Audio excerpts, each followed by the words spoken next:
জামায়াত আর বিএনপির সম্পর্ক আগে যেরকম ছিল এখন সেরকমই আছে। আমাদের বিবেচনায় যে সম্পর্কটা যে অবনতি ঘটলো, জামায়াত আর বিএনপি যে পরস্পর মুখোমুখি একটা অবস্থানে দাঁড়ালো, এর জন্য আসলে মানে কি ঘটনা বা কোন বিষয়টা দায়ী বলে আপনি মনে করেন, বা এর পেছনে কি রয়েছে? Professor M Shahiduzzaman. ধন্যবাদ খালেদ। তোমার প্রশ্নটা প্রথমে যে জিজ্ঞেস করেছিলে, it's a very powerful question, অত্যন্ত শক্তিশালী একটা প্রশ্ন, এবং আমি এর উত্তর দিতে গেলে একটা প্রোফাউন্ড ডিসএগ্রিমেন্টে চলে যাচ্ছে আমার বন্ধু অ্যাডভোকেট সাহেবের সাথে, আজম সাহেবের সাথে। কেননা আমাকে দেখতে হচ্ছে সেই ঘুরে চলে যেতে হচ্ছে 1979-80-তে। আমরা তখন তিনজন প্রেসিডেন্ট জিয়াউর রহমানকে ব্রিফ করতাম ইরান ইরাক ওয়ার নিয়ে। সন্ধ্যার সময় অন্তত সপ্তাহে 3 দিন রাত্রি 9টা থেকে প্রায় রাত 12টা পর্যন্ত আমি আমাদের বিসে তৎকালীন চেয়ারম্যান ছিলেন ব্রিগেডিয়ার মোমেন, উনি এখনো জীবিত, এবং আমাদের সাথে আরো দুজন ছিলেন, ডক্টর CM শামীম ক্যালিফোর্নিয়াতে অধ্যাপনা করছেন, এবং ডক্টর শওকত হাসান যিনি অটোয়াতে সেটেল করেছেন। আমি আপনাকে বলি, প্রেসিডেন্ট জিয়াকে যখন আমরা ব্রিফ করতাম প্রায় কিন্তু তিনি আমাদেরকে এই প্রসঙ্গটা উত্থাপন করতেন। তাকে তার নিকটস্থ সিনিয়র কোনো পলিটিশিয়ান যদি জিজ্ঞেস করতেন যে স্যার আপনি জামাতের সাথে কেন সংযুক্ত করছেন বিএনপিকে, জামাত কেন, প্রেসিডেন্ট জিয়া আমার এখনো মনে পড়ে স্পষ্টই কিছুটা রাগত স্বরে বলতেন, ওরা তাহলে কোথায় যাবে, ওদেরকে কি আপনি মানে বিশ্বাসঘাতক ভেবে সারাক্ষণ কতদিন তাদেরকে দূরে ঠেলে রাখবেন? তাদের কি রাজনীতির অধিকার নেই? আমার কি দায়িত্ব নেই তাদেরকে রাজনীতিতে ফিরিয়ে আনার? দেখেন, এটাকে আপনি দুইভাবে দেখতে পারেন। প্রেসিডেন্ট জিয়া যে আবেগপ্রবণ ভাবে জামাতের প্রসঙ্গটা টেনেছে এবং বিএনপি এবং তার নিজের রাজনীতির সাথে সংযুক্ত করতে চেয়েছে, এটা কিন্তু আবেগপ্রবণ ছিল না, এটা অত্যন্ত ক্যালকুলেটেড ছিল। কেননা ওই সময়টায় তিনি তার যে উত্থান ঘটেছিল, যে কঠিন বছরগুলো 77, 78, 79, তখন তিনি খড়কুটোর মতো প্রায় রাজনৈতিক অ্যালাই খুঁজছিলেন। আওয়ামী লীগ তাকে বারবার কোণঠাসা করেছে, তার রাজনীতি শেষ করে দিতে চেষ্টা করেছে, এবং সবচেয়ে উল্লেখযোগ্য মিত্রই ছিল এই জামাতে ইসলামী। এবং জামাতে ইসলামীর নেতৃত্বকে প্রেসিডেন্ট জিয়া দেখলেন যে তার রাজনীতির সাথে সংযুক্ত করতে পারলে তার সংখ্যাগত দিক থেকে রাজনীতিতে প্রবেশ করার উৎকর্ষটা ঘটবে। এবং এজন্যই আমি বলছি যে প্রেসিডেন্ট জিয়া যতদিন জীবিত ছিলেন, জামাতে ইসলামী কিন্তু বিএনপির রাজনীতির একটা স্তম্ভ ছিল। আমি আবার বলছি, আজম সাহেব আপনি কিছু মনে করবেন না, ব্যক্তিগত কিছু না, কিন্তু আপনার সাথে আমি একদম সম্পূর্ণ দ্বিমত পোষণ করে বলছি যে জামাতকে যেভাবে প্রেসিডেন্ট জিয়া নিয়েছিল, কেননা ওই সময় প্রেসিডেন্ট জিয়া কিন্তু অনেক সময় কাটাতেন বিভিন্ন ইসলামিক স্কলারদের সাথে। আমার যারা সমসাময়িক তখনকার, তাদের মধ্যে চিরং ইউনিভার্সিটির ভাইস চ্যান্সেলর ছিলেন আব্দুল করিম সাহেব, আরো অন্যান্য ছিলেন যারা বাঙালি মুসলমানের ইতিহাস নিয়ে প্রচুর গবেষণা করেছিলেন। প্রেসিডেন্ট জিয়া কিন্তু ইসলামিক পার্সপেক্টিভ, মুসলমানদের ইতিহাস নিয়ে অত্যন্ত ঘনিষ্ঠভাবে জড়িত ছিলেন। এবং সেই অর্থে আমি বলবো যে জামাতে ইসলামীকে প্রেসিডেন্ট জিয়া, আমার এটা অত্যুক্তি হবে না বলতে, যে বাংলাদেশের যে ভৌগোলিক সীমান্ত এবং এই যে 71-এর মুক্তিযুদ্ধের মাধ্যমে আমরা 47-এর সীমান্তকেই বজায় রেখেছি, এটাকে কিন্তু প্রেসিডেন্ট জিয়া দেখতেন যে আমাদের দেশের যে স্বতন্ত্র যে আইডেন্টিটি, অর্থাৎ এই যে সেই অষ্টম নবম 12th সেঞ্চুরি থেকে যে সুলতানেট অফ বেঙ্গল ইভলভ করেছে, একদিন প্রেসিডেন্ট জিয়া কিন্তু এই কথাও বলেছিলেন যে আমাদের পলিটিক্যাল রুটস হচ্ছে এই ইখতিয়ার বিন বখতিয়ার খিলজির সময় থেকে, সুলতানেট অফ বেঙ্গল। এই বিষয়টা তার নিজস্ব ছিল না, তাকে নিশ্চয়ই এইভাবে ব্রিফ করা হয়েছিল, এবং এটা তিনি মেনে নিতেন। সেই অর্থে কিন্তু আমি একটু স্যার মাঝখানে একটু থামাই। প্রফেসর শাহিদুজ্জামান আমাদের সাথে জনাব আহমেদ আজম খান আবার ফিরে এসছেন। তো আপনি বলছিলেন যে মানে জামায়াতকে রাজনীতিতে পুনর্জীবন দেয়াতে প্রেসিডেন্ট জিয়াউর রহমানের একটা প্রত্যক্ষ ভূমিকা ছিল। এই জায়গা থেকে যদি স্যার এরপরে 91-96-তে যে আর্গুমেন্ট করলেন আহমেদ আজম খান ভাই, সেটা সম্পর্কে যদি একটু বলতেন। এখন তিনি শুনছেন এখন আমাদের, তিনি স্যার। ও আচ্ছা, প্রেসিডেন্ট জিয়াউর রহমান যখন এভাবে যে মৃত্যুবরণ করবেন সেটা তো কেউ ভাবেনি, কারণ ওই সময়টায় তার পূর্ণাঙ্গ প্রচেষ্টা ছিল ইসলামী বিশ্বের সাথে একটা বিশেষ সংযোগ স্থাপন করা। আমরা তাকে যখন ব্রিফ করতাম সপ্তাহে 3 দিন প্রায় এই বঙ্গভবনে বসে, এবং সেখানে তিনি বারবার ইরান ইরাক যুদ্ধের খুঁটিনাটি জানতে চেষ্টা করতেন, কেননা তিনি তার সদস্য ছিলেন। মাঝে মাঝে হঠাৎ প্রেসিডেন্ট জিয়াউল হকও পাকিস্তান থেকে তাকে টেলিফোন করতেন এবং আমাদেরকে তার সামরিক সচিব পাশের ঘরে চলে যেতে বলতেন। তিনি 20 মিনিট আধ ঘন্টা প্রেসিডেন্ট জিয়াউল হকের সাথে আলাপ করতেন কিভাবে ইরান ইরাক যুদ্ধের পরিসমাপ্তি ঘটাবেন, কেননা তিনি নিজেকে ভাবতেন ইসলামী বিশ্বে তার একটা স্বতন্ত্র অবস্থান তিনি গড়ে তুলবেন। এটা এত গুরুত্বপূর্ণ ছিল, এবং সেখানে সেদিক থেকে চিন্তা করলে যে ডোমেস্টিক পলিটিক্সে জামাত ও ইসলামী দলগুলো তার জন্য বিশেষ গুরুত্ব বহন করত। এবং আমি বললে এটা অত্যুক্তি হবে না যে বিএনপি যে জিয়াউর রহমান যে ফাউন্ডেশন করেছিলেন তার মূল শক্তি ছিল ইসলামিক ফোর্সেস, ইসলামিক রাজনীতি। কিন্তু স্যার এখানে তো একটা কথা, আমরা এটা যদি মেনেও নেই, কিন্তু ইসলামিক রাজনীতি বা ইসলামিক শক্তি আপনি ইরাক ইরান বা যদি প্যালেস্টাইনের ক্ষেত্রেও প্রেসিডেন্ট জিয়াউর রহমানের আপনি অবস্থান দেখেন তাহলে এটা একদম স্পষ্ট, এটাতে আর কোনো মানে ডাউট রাখারই কোনো জায়গা নাই। কিন্তু ঘটনা হইতেছে যে তার মানে তো এইটা না যে জামায়াতে ইসলামীর আদর্শ বিএনপি ধারণ করে, জামায়াতে ইসলামীর আদর্শের সাথে তো বিএনপির অমিল থাকতেই পারে, বা এক ধরনের মানে শত্রু বন্ধু থাকতে পারে। আপনি যদি 91, 96, 2001-এর পার্সপেক্টিভ থেকে আপনি বলেন যে সত্যিই কি জামায়াত আর বিএনপি মিলেমিশে ছিল, নাকি জামায়াত আর বিএনপির মধ্যে একটা দূরত্ব সবসময় ছিল যেমনটা দাবি করছেন জনাব আহমেদ আজম খান? আমার কাছে কিন্তু জিয়াউর রহমানের সময় সেই দূরত্ব চোখে পড়েনি। হ্যাঁ, আপনি যেটা বলছেন মতাদর্শগত ভাবে জিয়াউর রহমান আর জামাতের এই ধর্মীয় রাজনীতির প্রতি তার কোনো রকমের আগ্রহ ছিল না। তার আগ্রহটা আমি যতদূর বুঝতে পেরেছি, তিনি কিন্তু বিএনপির মতাদর্শকে তখনও মানে ওই সময়টায় ইনফ্যান্সিতে ছিল, কিভাবে গড়ে উঠবে তার জন্য তিনি প্রচুর গবেষকদের ডাকতেন যে বিএনপির ভবিষ্যৎ রূপরেখা কি হবে। এবং আপনি এটা ঠিকই বলেছেন, জামাতের যে মতাদর্শ, যেমন ধরেন এই যে শরিয়া আইনের বিধান করা, তারপর জামাতের যে মৌলিক ধারণাগুলো মওদুদি, এগুলোর প্রতি জিয়াউর রহমানের সামান্যতম আগ্রহ ছিল না। তার আগ্রহটা ছিল এই জন্য যে তিনি ভারতের বিপক্ষে বাংলাদেশের যে স্বতন্ত্র অবস্থান দাঁড় করাবেন, সেদিক থেকে জামাতই ছিল তার সবচেয়ে নির্ভরযোগ্য মিত্র। কেননা আওয়ামী লীগকে ফাইট করতে হলে এবং ভারতের বিপক্ষে ইসলামী বিশ্বের একটা গুরুত্বপূর্ণ দেশ হিসাবে উপস্থাপন করতে, এবং তাছাড়া আপনি হয়তো যেটা আমি ইন্ডিকেট করলাম যে পাকিস্তানের সাথে কিন্তু জিয়াউর রহমানের অত্যন্ত ঘনিষ্ঠ সম্পর্ক ছিল, প্রেসিডেন্ট জিয়াউল হকের সাথে ফোনে কথা বলতেন। কাজেই রাজনৈতিক দিক থেকে জামাতকে তিনি ব্যবহার করতে চেয়েছেন, ইউজ করতে চেয়েছেন ভারতের। আমাদের তো খুব সময় নাই। আপনি যদি স্যার এখন বেগম জিয়ার আমলে 91 থেকে 96, বেগম জিয়া যখন থেকে পার্টির নেতৃত্ব দিয়েছেন তখন থেকে জামায়াতের সাথে বিএনপির সম্পর্কটা যদি একটু বলে আপনি কেন এই মুহূর্তে আপনি তাদের মধ্যে খুব একটা শত্রুতা দেখেন কিনা এটা যদি একটু বলতেন স্যার, 1-2 মিনিটে স্যার। ধন্যবাদ।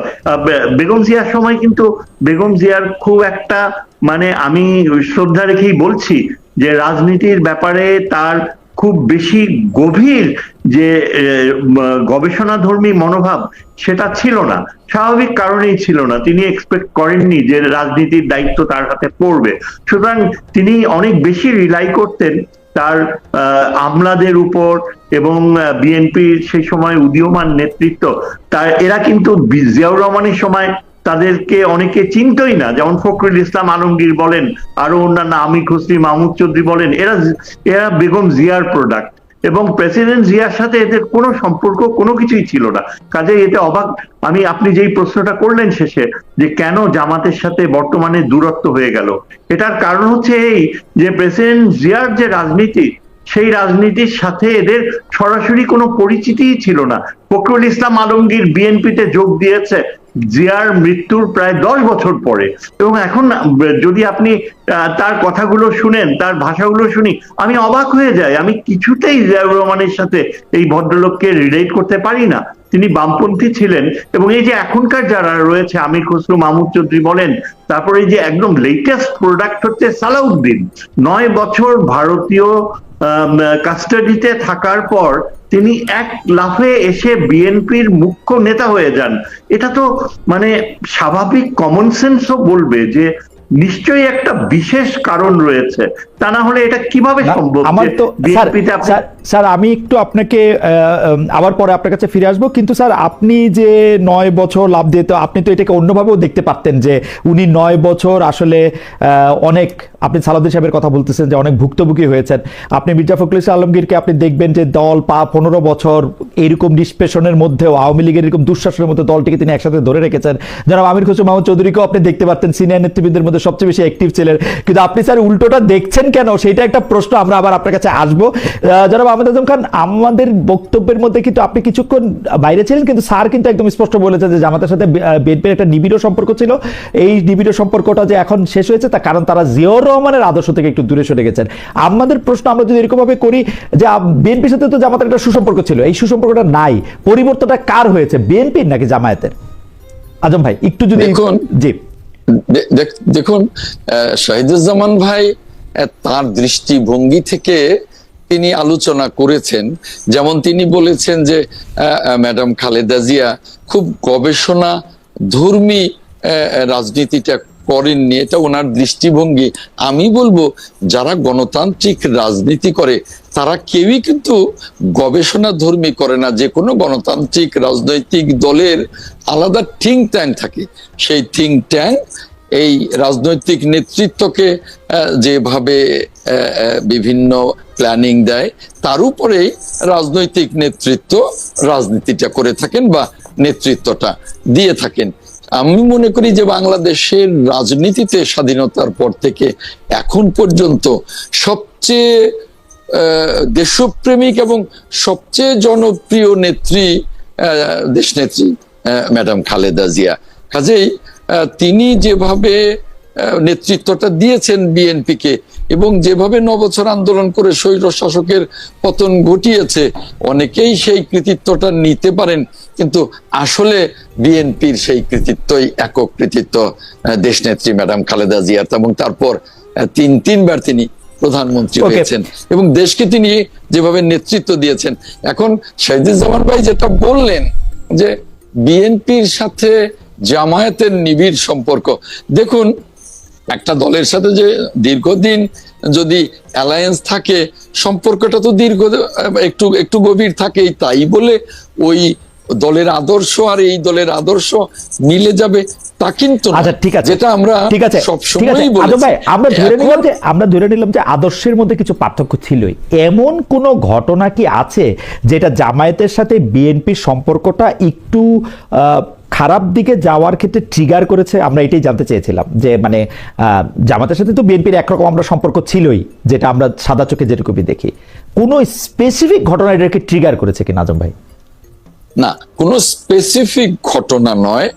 5ই অগাস্টের পরে আমরা যেহেতু 5ই অগাস্টের আগেই আমাদের জোটকে ভেঙে দিয়েছি, কাজে জামায়াত 5ই অগাস্টের পর নিজস্ব ধ্যান ধারণায় তারা এককভাবে পথ চলতে চেষ্টা করছে এবং তারা চিন্তা করছে যে আমাদের চেষ্টায় আমরা বাংলাদেশের রাজনীতিতে দাঁড়িয়ে যাব। আর বিএনপি মনে করছে যে জামাত তার মতো পথ চলুক, আমরা আমাদের মতো পথ চলব। না, কিন্তু আমরা কোথায় বিস্মিত হচ্ছি আজম ভাই, জামায়াত আলাদা আলাদা পথ চললো, বিএনপি এতদিন যেগুলি বলে নাই, বিএনপি কিন্তু কিছুটা আওয়ামী লীগের ভাষায় কথা বলতেছে, এটাতে আমরা একটু আশ্চর্য হয়েছি। আর 5 আগস্টের পরে যাকে এটা নিয়ে আপনি মন্তব্য করতেও পারেন, নাও করতে পারেন, অনেকগুলি ক্ষেত্রে কিন্তু বয়ানের ক্ষেত্রে আমরা দেখতেছি বিএনপি একদম আওয়ামী লীগকে ইকো করতেছে, মানে আওয়ামী লীগের বয়ানটাকে ইকো করতেছে। এইটা আপনারও মনে হয় কিনা আমি জানি না। আপনি এটা যদি ছোট একটা মন্তব্য করেন, আমি পরবর্তী প্রশ্ন এনসিপি নিয়ে করতাম। জি, আমি ছোট্ট করেই বলি যে আপনার এই ধারণাটাও ভুল। বিএনপি 5ই অগাস্টের পরে প্রত্যেকটা ক্ষেত্রে মন্তব্যে গণতন্ত্রের পরিচয় দিচ্ছে, গণতান্ত্রিক মানসিকতার পরিচয় দিচ্ছে।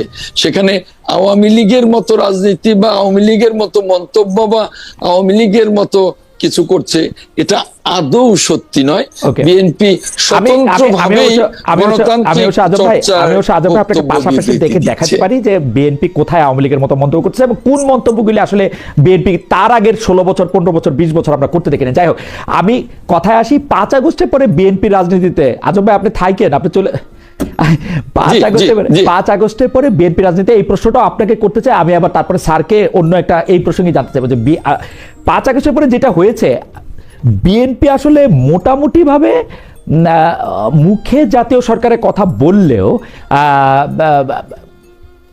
5 আগস্টের পরে এনসিপির সাথে সম্পর্ক যদি আমরা বলি, নতুন রাজনৈতিক দল, সেইটাকে একদম মানে আমি বলবো আক্রমণ করা, এক ধরনের তুচ্ছতাচ্ছিল্য করা, তারপরে নিজেরা এটাতে করা, এইটা বিএনপি অনেক বেশি করছে। বিএনপি এনসিপিকেই বা রাজনৈতিক প্রতিপক্ষ কেন করলো?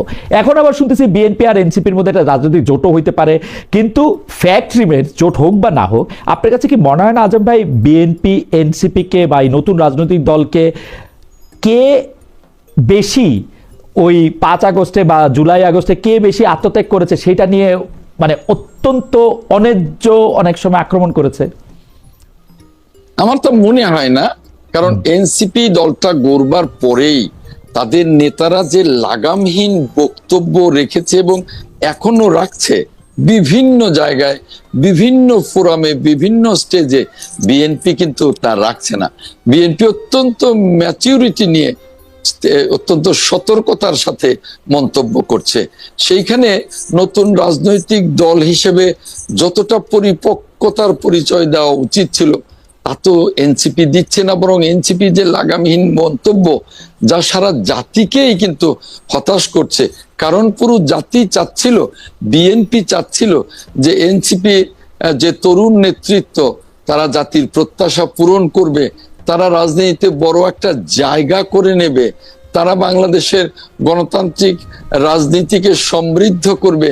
কিন্তু আমরা যেমন হতাশ হয়েছি, জাতীয় তেমনি হতাশ হয়েছে।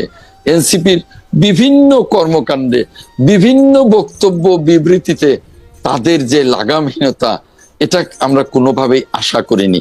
আর আপনি একটা নজির দেখাতে পারবেন না।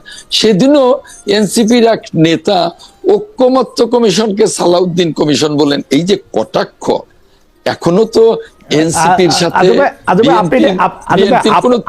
আপনি কি বললেন যে একটা নজিরও দেখাতে পারবো না যে বিএনপি নেতারা বা বিএনপি নেতৃবৃন্দ এনসিপি কে কটাক্ষ করেছে? দেখাতে পারবো কিন্তু আজম ভাই না। আপনি মনোযোগ দিয়ে পত্রপত্রিকা পড়ে থাকলে আপনিও দেখবেন, আমি নাইলে না দেখাইলাম, কিন্তু আপনি মনোযোগ দিয়ে পত্রপত্রিকা পড়লে, আমি জানি যে আপনি আপনার নির্বাচনী এলাকা নিয়ে অনেক ব্যস্ত, কিন্তু এগুলি নিশ্চয়ই আপনারও মানে দেখার কথা যে বিএনপি নেতৃবৃন্দ আসলে অনেক। শুনুন, বিএনপির নেতৃবৃন্দ বলতে বিএনপি তো বিশাল একটি রাজনৈতিক দল, মানে আপনি শুধুমাত্র তারেক রহমানকে বুঝতে হবে, শুধুমাত্র তারেক রহমানকে বুঝতে হবে না। না, বিএনপি বিএনপির মুখপাত্র মির্জা ফখরুল ইসলাম আলমগীর বা বিএনপির স্ট্যান্ডিং কমিটির সকল মেম্বার, তারপরে ভাইস চেয়ারম্যান বৃন্দ, তারপরে রুহুল কবির রিজভী বিএনপির একজন মুখপাত্র। এখন বিএনপি তো বিশাল দল। এখন যদি জাতীয় নির্বাহী কমিটির কোনো সদস্য বা কোনো সহ সম্পাদক কোনো মন্তব্য করে থাকে, সেটাকে কিন্তু আপনি বিএনপির মন্তব্য বলতে পারেন না।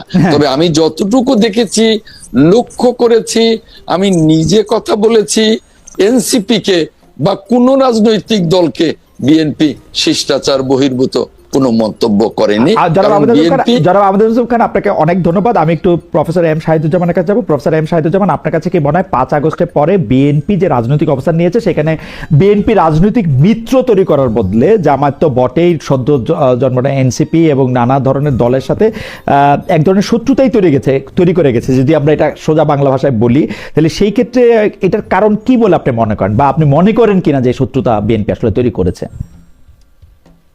হ্যাঁ, আপনার কথাই ঠিক মনে করি। তবে আপনার একটা আগেকার প্রশ্নের একটা ছোট উত্তর দিয়ে নেই, যে ওই যে আমি বললাম সালাউদ্দিনের কথা, যে 9 বছর তাকে অন্যভাবেও তো দেখা যায় যে গুম হয়েছিল, কষ্ট পেয়েছিল।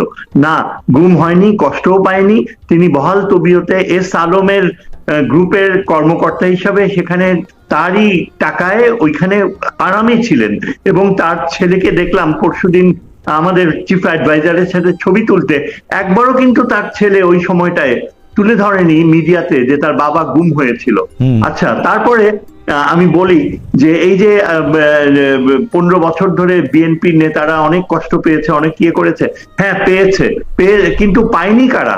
যারা এই যে এখন একেবারে বৃদ্ধ নেতৃত্ব, ফখরুল ইসলাম আলমগীর, আমির খসরু মাহমুদ চৌধুরী, এই যে একটা ছোট্ট গোষ্ঠী যাদের কথা আমরা দেখি, তারা কিন্তু বারবার নেতৃত্বকে ঠিক শেষ মুহূর্তে এসে ঠিক লিডারশিপটা দিতে পারেনি, এবং অনেকেই মনে করে যে তারা একটা বিশেষ অনুগ্রহ পেয়েছে আওয়ামী লীগের কাছ থেকে।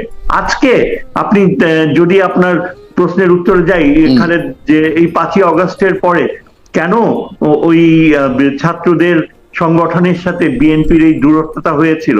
এই দূরত্বটা হয়েছিল কারণ বিএনপির যে বৃদ্ধ নেতৃত্ব, এরা স্ট্যাটাস কিউ ওরিয়েন্টেড ছিল। এরা ছাত্রদের নেতৃত্বে যে এত বিরাট একটা আন্দোলন হয়েছে, এটা তারা ঠিক মনে প্রাণে গ্রহণ করেনি, মেনেও নেয়নি। আপনি কি স্যার সত্যিই মনে করেন যে ছাত্রদের যে নেতৃত্বে এই আন্দোলনের মধ্যে বিএনপির অনেক বড় একটা অবদান ছিল না? আপনি কি মনে করেন না যে এর মধ্যে জামায়াতের অনেক বড় একটা অবদান ছিল না?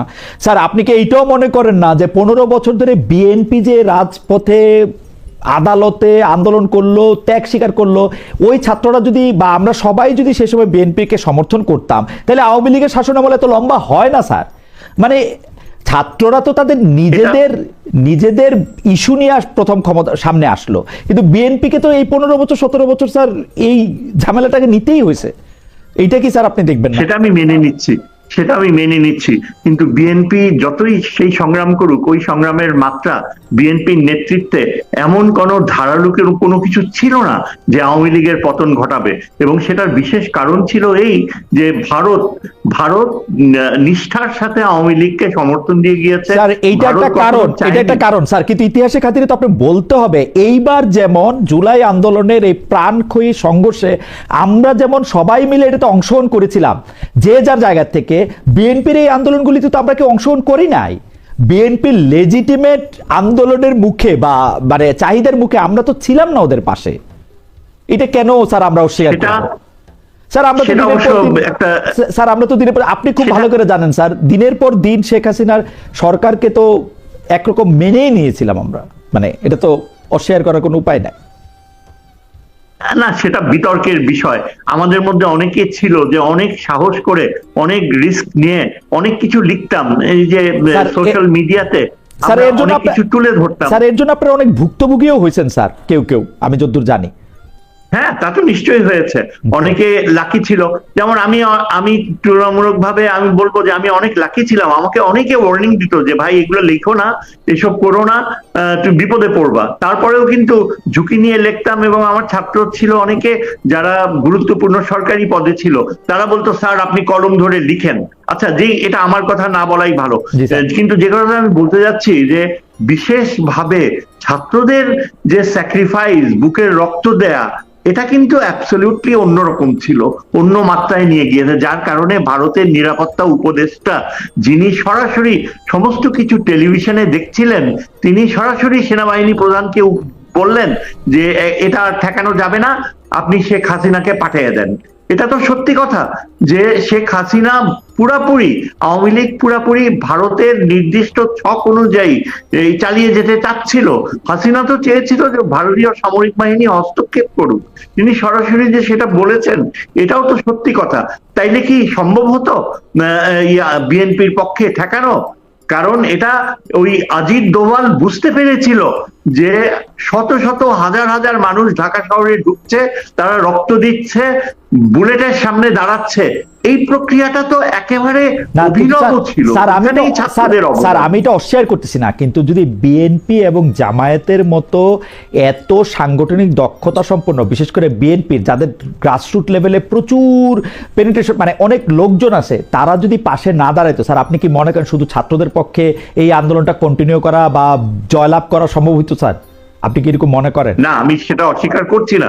আমি একটা কথাই জোর দিচ্ছি খালেদ, দেখো এই যে এখন ইলেকশনের সময়টা চলে আসছে, একটা কথাতেই জোর দিচ্ছি, আমি এটা বলতে যাচ্ছি যে তুলনামূলকভাবে বিএনপির যে তারুণ্য, তাদের যে বিশাল একটা জনশক্তি, তাদের ত্যাগ কেউ অস্বীকার করতে পারবে না। জামাত ইসলামীরও তাই, তাদের বিশাল একটা কন্ট্রিবিউশন ছিল। কিন্তু আমি এখনো বলবো যে বিএনপি আর বিএনপির নেতৃত্বে কি অনেকটা মিস্ট্রি ছিল, অনেকটা আচ্ছা, শর্টকামিং স্যার, ছিল, এই মনে জায়গায়- হতো স্যার, এই শেষ জায়গায়- মুহূর্তে যে স্যার, দে এই উড যে- ব্যাক অফ। হ্যাঁ, এটাই আমি এবং এই যে এখন যে সামনে দেখেন যে ইলেকশন হবে, এত ডেলিগেট সিলেক্টেড হয়েছে। আজম ভাইকে আমি কনগ্রেচুলেশন জানাচ্ছি, তিনি সিলেক্টেড হয়েছে, কিন্তু আমি মনে খুব কষ্ট পাই, আমার খুব খারাপ লাগে যখন আমি দেখি যে রিপন আসাদুজ্জামান রিপন নমিনেশন পায়নি, রুমিন ফারহানা নমিনেশন পায়নি। এরাই তো ডিজার্ভ করে, ওই বৃদ্ধরা ডিজার্ভ করে না। এবং আমি আশা করি যে এই বৃদ্ধদেরকে ঠেলে দেবে, এবং তারেক জিয়া যখন ঢাকায় আসবে তখন যেন যারা সত্যিকারের যোগ্য মধ্যবয়স্ক, এই যে আলম ভাইয়ের মতো, তাদের হাতে বিএনপির নেতৃত্ব থাকার কথা। কেন বিএনপির নেতৃত্ব থাকবে বৃদ্ধদের আমার মনে হয় যে হাতে? আমার মনে হয় বারবার প্রফেসর এটা বলে শাহিদুজ্জামান, আপনাকে অনেক ধন্যবাদ। যেহেতু মনোনয়ন নিয়ে, এই বিএনপির মনোনয়ন নিয়ে এখন পার্টিতে অনেক রকম কথা হচ্ছে, দেশেও নানা রকম কথা হচ্ছে, আমরা নিশ্চয়ই আহমেদ আজম ভাইয়ের কাছে প্রফেসর শাহিদুজ্জামানের প্রশ্ন তুলে দেবো। তার আগে আমরা দেখাতে চাই যে আমরা আসলে দর্শকদের কাছে প্রশ্ন করেছিলাম যে নির্বাচনী প্রতীক হিসেবে শাপলার পরিবর্তে শাপলা কলি নিতে রাজি হয়েছে এনসিপি, দলটির অবস্থান সঠিক বলে মনে করেন কিনা দর্শকদের কাছে এই প্রশ্ন করেছিলাম। সঠিক মনে করেন শতকরা 78% লোক, শতকরা 22% মনে করেন যে না, এটি সঠিক হয়নি। এইটি 25,000 দর্শক এখানে ভোট দিয়েছেন। যাই হোক, একটি নির্বাচনী যে মার্কা, সেই মার্কা সম্পর্কে বললো, আমার কাছে মনে হয়েছে যে এনসিপি যে এতদিন শাপলা নিয়ে আন্দোলন করেছে, এর ফলে শাপলা কলি পেয়েছে, সেজন্য এনসিপির জন্য এটা একরকম ভালোই হয়েছে, এবং অনেক দিন ধরে শাপলা আলোচনায় থাকাটা এটা এক ধরনের ব্র্যান্ডিংও হয়েছে তাদের জন্য। আমি জনাব আহমেদ আজম খান, আপনার কাছে জানতে চাইবো যে এইখান থেকে আসলে প্রফেসর এম শাহিদুজ্জামান শেষ করেছিলেন, সেখান থেকে আপনার কাছে জানতে চাইবো যে বিএনপি আসলে ক্যাটেগরিক্যালি এনসিপির অবদান অস্বীকার করে কিনা, বিএনপি শুধু এককভাবে রাজনৈতিক এক ধরনের মরলিপনা করতে চায় কিনা, বিএনপি যেহেতু জানে যে তারা ক্ষমতায় নিশ্চিত রূপে বসছে, সেই জন্য তারা সংস্কার সম্পর্ক, তারা যেই বিএনপি 31 দফা দিয়েছিল, সেই বিএনপি আসলে সংস্কারের কথা শুনলেই সবগুলি ক্ষেত্রে ডিসেন্ট দিয়ে রাখে কিনা, এবং সর্বশেষ মনোনয়ন নিয়ে যারা মনোনয়ন পেয়েছেন তাদের মধ্যে আমরা পুরনো ধ্যান ধারণাই দেখতে পেয়েছি কিনা, পুরনো লোকদেরকেই আমরা দেখতে পেয়েছি কিনা। প্রফেসর শহীদুজ্জামান এইটিও প্রশ্ন করেছেন। তিনটি ব্যাপারে যদি আপনি একটু করে বলতেন আজম ভাই।